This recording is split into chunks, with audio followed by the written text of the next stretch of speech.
We take the West for granted. You see, we, the African people, we take the West for granted. We see everything as a joke. We see everything as catching cruise. We don't know these people. We don't know them. When the West wants something, they go for it. There's nothing stopping them. We don't know the history of these guys. We don't know the history of the people that we call the West today. When they want something, there is absolutely nothing stopping them. They've been waiting for us to lose guard. They've been waiting for us. The fire that, was burning inside all of us. The fire, how we were using, all our energy to promote the three Sahel leaders. Captain Ibrahim Traoré, Assimi Goïta, and Chiani. The way we were promoting these guys, we are now loose guarding. We are now paying attention to other things. Nigeria, they have given us Big Brother Nigeria. Every nook and cranny now, everybody just glued to their television like zombie, watching Big Brother Africa. We have decided to be slaves. We have decided to be the willing tool. They are now striking. They are now striking the three Sahel states. Look at the way they are now bombarding Burkina Faso with terrorists. See the way they are bombarding. The terrorists are now gaining ground. They are now advancing and approaching. Why is it that black people have decided to be worthless on this planet? We have decided to be useless. We have decided not to pay attention to more important things. The youths are now glued to their television watching rubbish. People that don't have a life. People that are miserable. People that are joke. A continent that is nothing but a laughing stock. Nothing but a mockery. They call us shithole country. Every name that these people call us, we have decided to be what they call us. Why is it that we will not use the same energy to protect our own? The three Sahel states now that, they are doing, progressing, developing. People that would have been like an example to emulate. Look at the way we are now paying attention to rubbish and the West are now striking. This is the moment they've been waiting for. They are now bombarding them and striking from different angles. We don't know these people. We don't pay attention. People that came to Africa, sail all the way, came to our shores, took our ancestors. They don't give a fuck. When they want something, they will go for it. When they want something, they go for it. When are we going to rise up as human beings? We not be human beings. Are we subhumans? Is it that nature designed us to be slaves, to be prey for the predator? Is that how we are designed? We are designed to be prey for predator.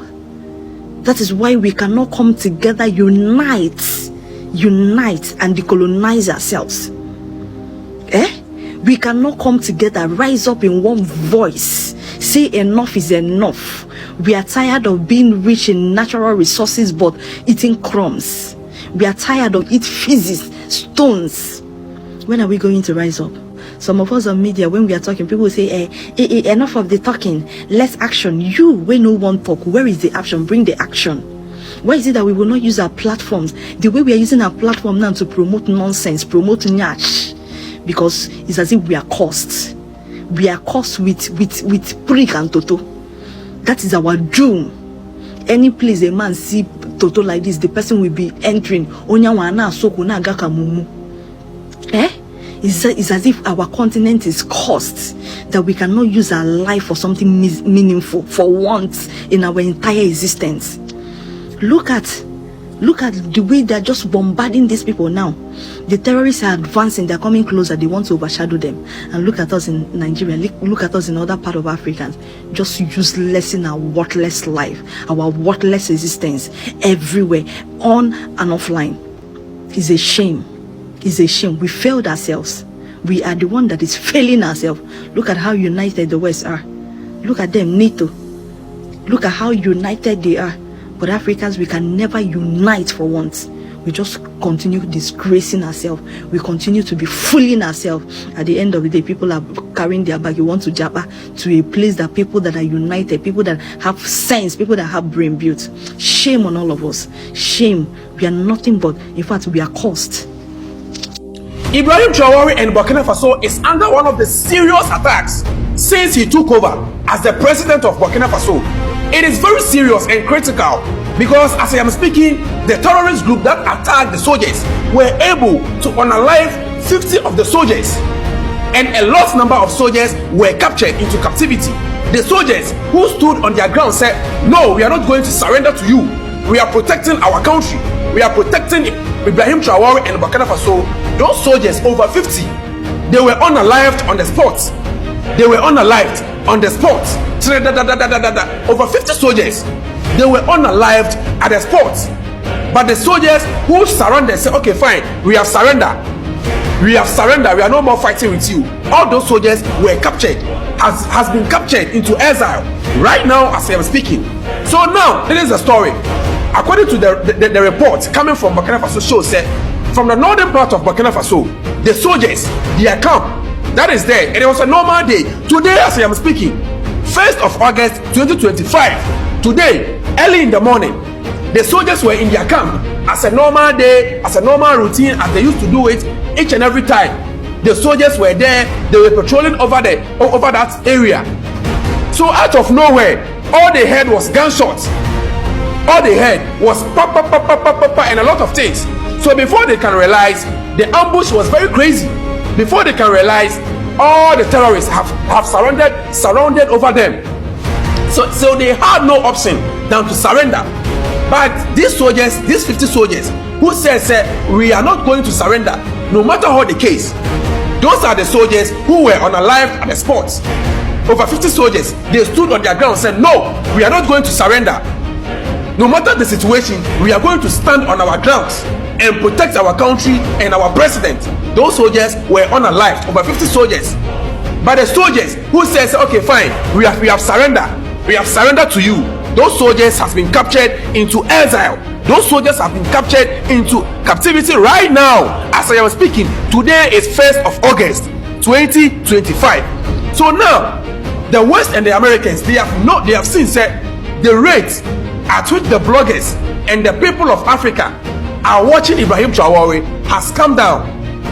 The rate at which the Africans are protesting each and every day, demonstrating each and every day, said they love Ibrahim Traore and the good ways that he is doing for Burkina Faso and the whole of Africa. That eyes has come down. The eyes watching Ibrahim Traore has come down. Say they know, say this is the right time for them to strike. This is the hard time for them to strike. So according to the soldiers who were able to survive, they say the words that they were sending to Burkina Faso is that it is either Ibrahim Traore step down for being the president of Burkina Faso, or he will be unalive no matter the situation.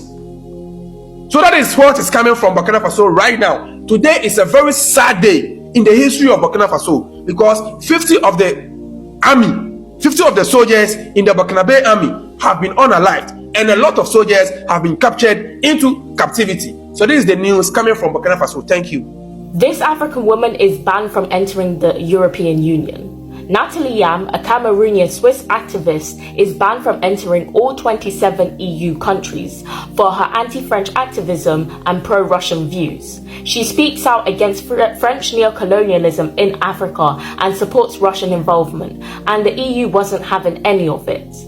Born in Switzerland, she grew up in Cameroon and attended university in Germany. She also lived some time in Côte d'Ivoire and was the executive advisor for a political party in the country. However, Côte d'Ivoire deported her to Switzerland after she criticized the Ivorian government in a conference in Russia. Switzerland is not an EU country, so she is allowed to live there. Yam believes that the EU is hypocritical due to the fact that the EU still buys oil, cobalt, and natural gas from Russia, despite a significant reduction of imports. In the past, the EU imported a lot of natural resources from Russia.